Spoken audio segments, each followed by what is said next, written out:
Hello and welcome to the Deep Six Wrestling Podcast. This is Rob. If you don't know who I am, that's probably fine because I haven't been on a podcast for at least a year, probably longer than that. And yeah, here I am with what I think is our very first WWE Friday Night Smackdown podcast. I could be wrong about that, but I don't think I am. And all I want to ask is, are you ready for a good time? Because it's Smackdown, and that's the theme song for some reason. I still don't get it. AC/DC in 2022 just seems a little not the pick, but sure. Yeah. Let's kick off with how SmackDown kicked off on tonight, July 15th, 2022. Yeah, we had Michael Cole in the ring to kick off the show by introducing Pat McAfee. And McAfee got a really impressive reaction. I believe they're in Orlando, Florida. The crowd was hit or miss throughout the night, but this was definitely one of the biggest ovations. And fair enough, McAfee is great in the ring and out of the ring. He's very entertaining, and I can see why the fans love him so much. I think he's great. He comes out, and he apologizes for Corey Graves and Corbin on commentary last week and throws to a video package of Corbin attacking him, explaining why he was out, and furthering their rivalry, setting up their SummerSlam match, which could be interesting. I'm definitely interested to see it. He keeps calling Corbin bum-ass Corbin, which is kind of stupid, but I'll let him get away with it as long as they don't try to push it too hard, I guess. He talks about their history together. He and Corbin played football together, and how Corbin used to be a humble and nice guy, and how after he started wrestling that he kind of got an ego and a big head. So he says that he's going to humble him at SummerSlam. And Corbin appears on the Tron, and he takes exception to this. And he says that he would come out and deal with McAfee right now, but he says he's come down with monkeypox or something, and that he will see McAfee at SummerSlam. What? Okay. What's with these wrestlers, like, faking being sick? I think Sheamus did it last week, too. It's kind of strange to have it twice in a row on SmackDown, but sure. McAfee panders to the crowd a little bit, saying, like, Orlando, Florida is the best place. I'm so happy to be here, babyface stuff. And then he introduces the new WWE Women's SmackDown Champion, Liv Morgan. She comes out to the ring for her championship contenders match with Natalya and gets a really nice reaction. It's good to see. She has come a long way. I don't understand these championship contenders matches too much. I guess they've always kind of done them in the past, but not really referred to them as such, where, if somebody faces the champion and wins, they get a title match. But now they've been doing them all the time, where they randomly have people face the champion and call it a contenders match. So it's kind of strange, but whatever. I think this was a little bit of an odd choice to open SmackDown with like a promo like that, but I mean, it's kind of WWE formula for a while, and it wasn't terribly long. It didn't overstay its welcome too much. It was okay. I didn't have much of an issue with it. It was fine. Natalya gets kind of a weak reaction when she comes out with what might have been piped in boos. I don't know. It's hard to tell. I don't know. Don't get me wrong, she's a very solid in-ring performer, but just as a character, she is a little bit stale, and she's like the Big Show. She keeps turning back and forth between babyface and heel with whatever suits the moment, I guess, which, I don't know. I guess someone's got to do it, but it definitely hurts that character, and she's just not. She's probably the second worst woman that talks in promos right now that gets consistent promos. That is, the first being Ronda Rousey, because geez, she is atrocious as a babyface right now. Yikes. Yeah, it's a pretty quick back and forth start to the match. Natty goes for her spot where she kind of like runs up the opponent's back and then runs off the ropes and goes for a drop kick. I've never liked that spot. I've never thought it looked very good. It's usually sloppy looking. She misses the drop kick though. And yeah, she takes control with a slingshot into the ring post, going to the commercial break. Natalya, that is. And there was like only 3, maybe 4 minutes of action between the two commercial breaks there, which is kind of stupid. Like, I don't know. As I will talk about more, the pacing of this episode with the commercial breaks and the matches and everything was very poor. That was probably my biggest. It's one of my biggest gripes with WWE nowadays, and it definitely hurt this match, I thought. But, Liv and Natty seem to have pretty decent chemistry. Natty was still in control coming back, but Liv starts to come back with a missile drop kick from the second rope, and she's come a long way in the last 2 years. Seriously, I was not a fan of hers. If you listen to one of our very first, it might have been actually our first podcast, we did a category. We were doing a draft of a future roster, like if we could draft any wrestlers in the world that we wanted for certain categories. And I believe it was Joey that picked Liv Morgan for it was like under 25 or something. And everyone kind of made fun of him. But now she's come so far in such a short time that I'll eat my words. I've been impressed. I'm a fan of Liv Morgan now. But yeah. There was another cool spot. Liv is in control for a little bit until Natty hits a German suplex. It looked really nice. And then she hit a really nice power bomb and goes straight into like an ankle lock as a callback to her match with Ronda at SummerSlam, Money in the Bank. But Liv counters it and sends Natty into the turnbuckle, hits a code breaker, and then her finisher, Oblivion, for the win. It's a nice, clean win for Liv. Pretty good match, decent, if it weren't for the commercial break, I would say it's a good match. I can't say that because of the commercial break, though. So, good win for Liv. And seems to knock Natalya out of contention for now, which is totally fine because they're setting up, obviously, for SummerSlam, Liv and Ronda Rousey, which should be interesting. It's a very interesting dynamic. I don't know how that's going to go. But Kayla Braxton came out and interviewed Liv after the match about it and kind of put some doubt in, saying she didn't know if Liv could beat Ronda. And Liv was like, yeah, I know I'm the underdog, but I'm going to beat her anyway. So I hope she does. We'll see. We will see. I don't know how that's going to go.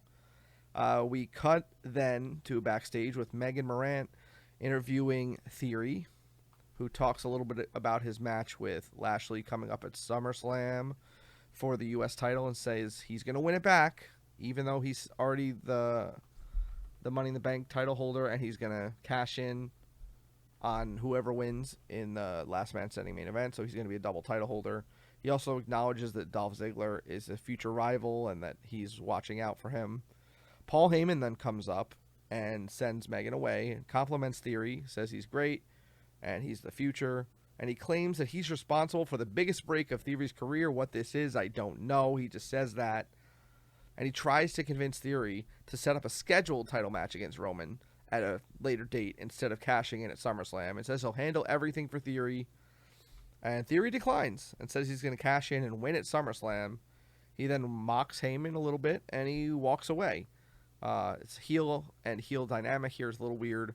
It's kind of weird to see Theory not take up the offer. I mean, I get it, because obviously with the briefcase, you're guaranteed not to win, but you're probably guaranteed a much better chance. But I think they're hyping up Theory cashing in a little too much. It makes it feel a little too predictable that he will, so I kind of think he won't, or maybe he'll tease it and get beaten up by Brock or Strowman or the Usos or somebody, Sami Zayn, I don't know. So I could see any of that happening. I think that's probably the better choice, because, I mean, I love that Liv Morgan is the champion, but she won it after less than 24 hours, like every woman has, and there's only one briefcase now, and I don't want all the briefcases to be gone immediately. I really like the idea of somebody looming around with the briefcase in the background. It makes things more interesting. It's always a good dynamic when there's somebody that could cash in at any time. It puts a threat in the air. I like it. So hopefully he holds on to it for a bit. The Viking Raiders music hits, but it's the New Day that comes out, dressed as the Viking Raiders, including armor, weapons, shields, war paint, braided beards. Kofi's got a really weird wig. They're called the New Raid. And Xavier tried talking in this weird accent, and it kind of sounded like a pirate accent, and Kofi calls him out for it. Then they keep talking in these awful accents. It's really kind of cringe. The Viking Raiders come out, and they're pissed.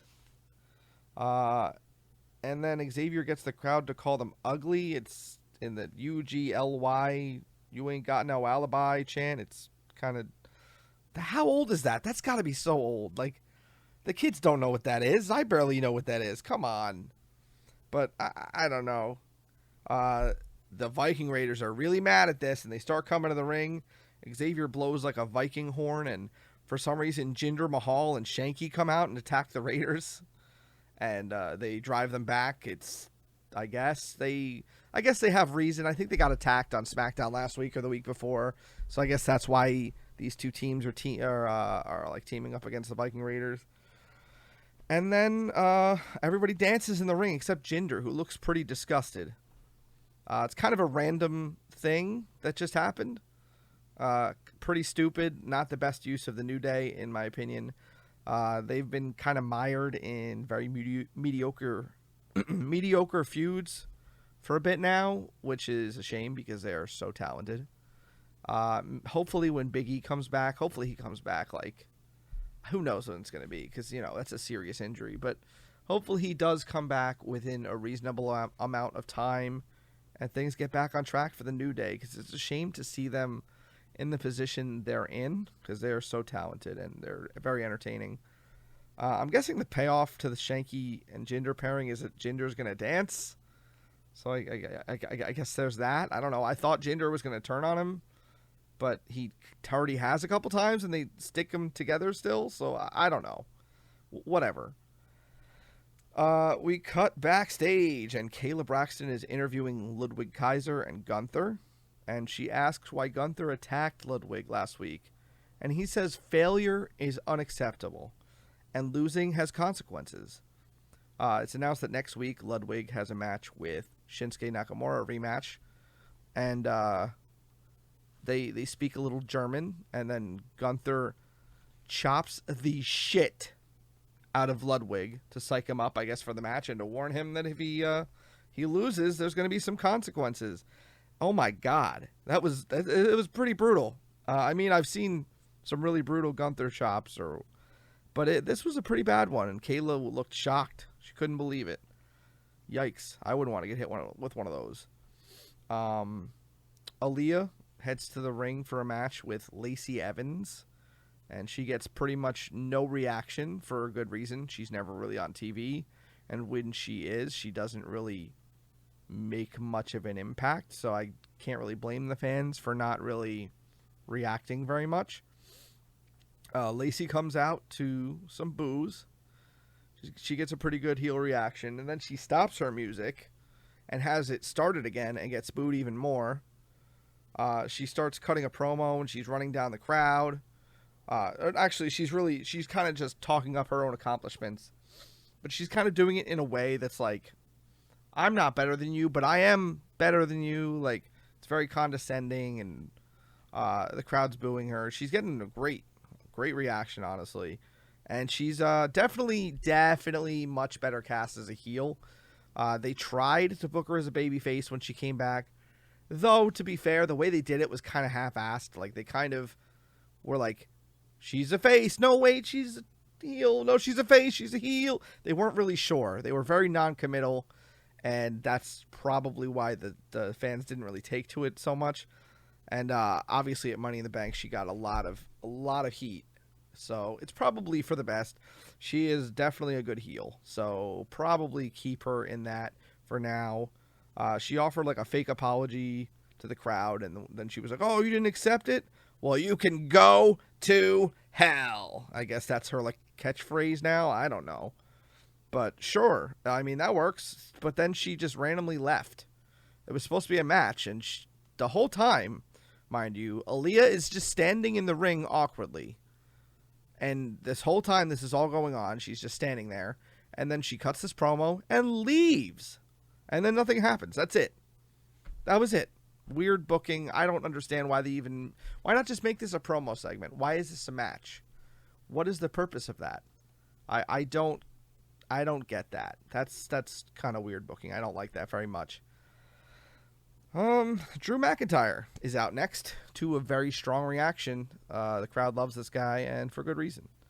It's supposed to be for the #1 contender match with Sheamus for the undisputed Universal title at Clash at the Castle in Cardiff in September. But, of course, as I was pretty much expecting, Sheamus is not going to be in this match. Disappointing, because those two have great chemistry.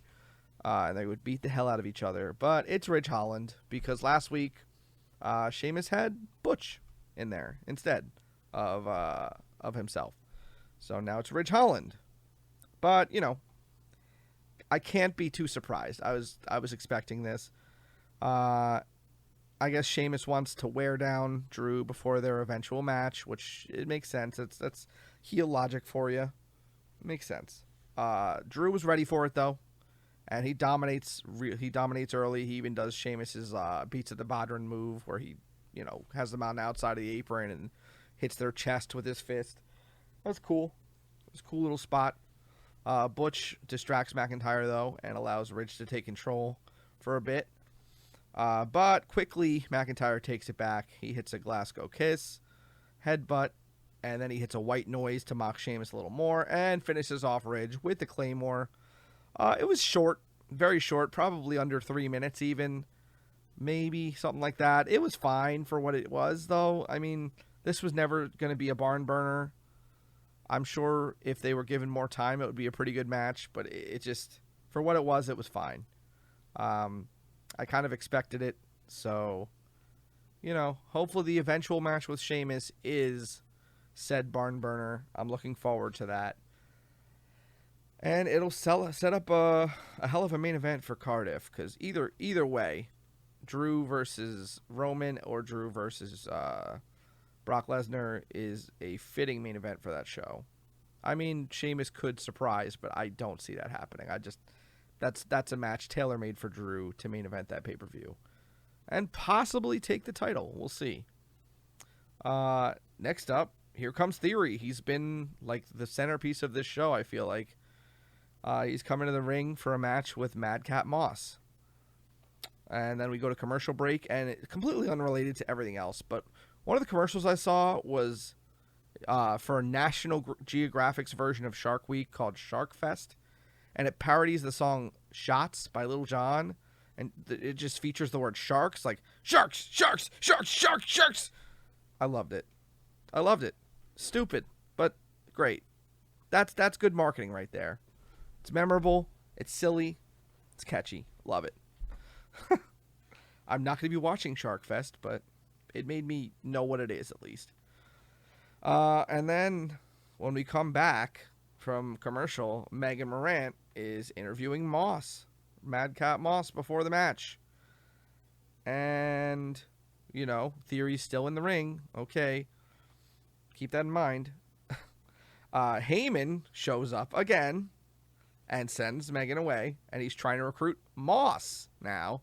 He wants him to take out Austin Theory and beat him up bad, just like he did with Baron Corbin or Happy Corbin, whatever you want to call him, and how he was missing for a while. He wants him to do the same thing with Theory, and in return, he will ensure that Moss gets a one-on-one title match with Roman at a later date, and he'll take care of everything. Just like he said the same line to Theory as well, that Paul Heyman is responsible for Moss's biggest moment in his career, and everybody knows it. I don't know what the hell he's talking about, but sure. But yeah, Moss also declines this. He's a babyface, and he's being a babyface here, and he heads to the ring. And why the hell is his name still Madcap? Like, they can't just give him an actual first name. They can't even just give him, just give him Riddick back as a first name, I guess. I don't know. Madcap? Like, come on. I had to look that up, and it's stupid. That's not even, like, a word that should be... It's dumb. Give him a name, goddammit. So, again, I go back to how bad the pacing of this episode is with commercial breaks and stuff. Theory is still there. Like, he's been out there before the commercial break and he's been standing in the ring probably 10 minutes at this point. And then we go to another commercial break. As Riddle, oh my God, wrong show. As Riddick, not even Riddick, as Madcap Moss gets to the ring, we cut to another commercial break. So Theory's just standing there again, still. Like, it feels like an eternity he's been standing out there. We come back from the break, and then it's not even the match. It's a Maximum Male Models vignette. I don't know how to feel about them.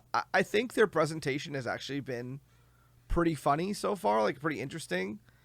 And they're teasing or not teasing. They announced the debut of Maxine next week, who's I guess Max Dupree's sister. I don't know. Whatever. We'll see. I like to watch and see what they do before reserving judgment, but sure, could be interesting, I guess. And then finally, no, you know what? Before I get, this is the kind of shit that the people hate when WWE does, like the whole, all right, Riddle's out in the ring, and then they do something else, video package, and they do something else, then they do something else, then they finally get to the match. That's like wasted 15 minutes or whatever that they could be using for the match. Like, that's a big theme of this night, is none of the matches are very long, and the longer ones are cut off by commercial breaks. So I can't really enjoy the action as much because there's just so much filler and so much commercial breaks. That's one of the biggest issues with WWE today, you know? And finally, the match does kick off after what feels like, 3 hours of Theory just standing in the ring. 2 trade strikes and grapples early. No one stays in control for long. And Theory keeps, flexing like a crazy person whenever he has the upper hand. There is a photo that was sent in our group chat of it, which was definitely the biggest example. You might see it at some point. It's kind of disturbing what Theory's shoulders look like in this photo. But yeah, he is jacked. Theory finally takes control by leapfrogging a charging Moss, who slams into the ring steps as we head into yet another commercial break. No wonder tons of people cancel their cable and only use streaming services, because the commercial breaks are mind-numbing. There's so many of them, and they're just it's just hard. It's hard to sit through them sometimes. I don't know. I get it. But it just feels excessive. All right. After the break, though, Moss finally fights back into the match after a huge pounce. He stays in control for a bit until Theory stomps on his foot and takes advantage momentarily. But Madcap uses his really impressive speed, actually. He's faster than I thought he was. He's a former football player. He's a good athlete. But yeah, he's actually really impressive. He hits a takedown, like a shoulder tackle, and then he throws Theory out of the ring. And he goes to grab Theory so he can't get away. and Theory hits him with a briefcase, causing a disqualification. It was an okay match, even though it took forever to start, and a decent chunk was during the commercial break. It was still a decent match. I don't like the finish. It's definitely overused. It's uninspired. It's lazy. I mean, I get it. They're trying to protect both guys. I get that. Neither guy should lose. But why put them in a match against each other if neither guy can lose? Like, why not do... There's plenty of guys on the roster. Why not do something different?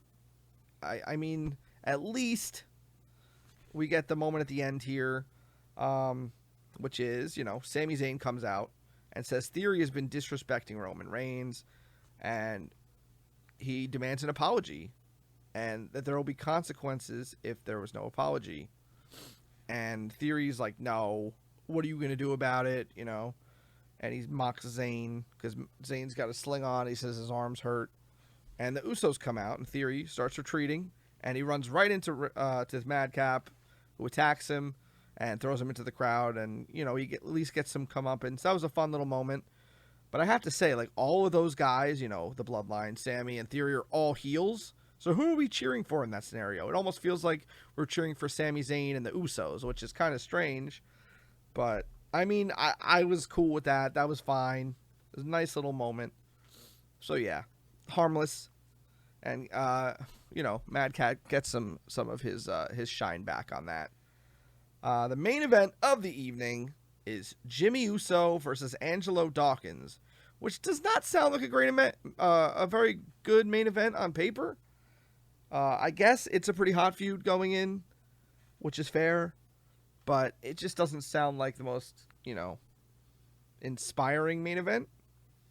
Sami Zayn is on commentary, though, which is a nice treat. He is always a welcome addition to my screen. I enjoyed him. I enjoyed his presence on commentary. He was teasing that he was going to be announced as the special guest referee at SummerSlam for the tag title match, and he was lobbying for it the whole time. And it did take a little bit away from the action on commentary, though. I will say that. They were talking about Roman Reigns the whole time, pretty much, so that's kind of a shame, because this match was not bad. Angelo Dawkins took control going to the first commercial break. Of course, there was a commercial break. But it was a nice spot. He, trucked Jimmy over the barricade. It was awesome. It looked great. On the way back, though, from the commercial break, Jimmy took control somehow during the break. Don't know how. They didn't show it. It just showed that he took control. But basically right away, Angelo hits a hard right hand and evens the odds a bit. So they're kind of going back and forth. Dawkins has improved leaps and bounds in the ring. Definitely. Ryan will never admit this. He hates Angelo Dawkins for no reason. I don't know. I don't understand it. I will say he was definitely uninspiring before, but he's gotten a lot better. I will hand it to him. He really has. This was really solid. Of course, they have a ref bump. Jimmy crashes into the ref after Angelo doesn't leapfrog. He goes low, and Jimmy goes over him. And then Dawkins rolls up Jimmy for what would have been a 3 count, but of course the ref is down. And then Jimmy hits a super kick that also would have been a 3 count, but still, the ref is down. Dawkins hits a sky high, which I guess is his singles finisher. And he gets the win off of it, though Jimmy's shoulder is shown to clearly be up to call back to their Money in the Bank match, which is, it's cool, I guess. It definitely, it kind of necessitates the special guest referee in a way.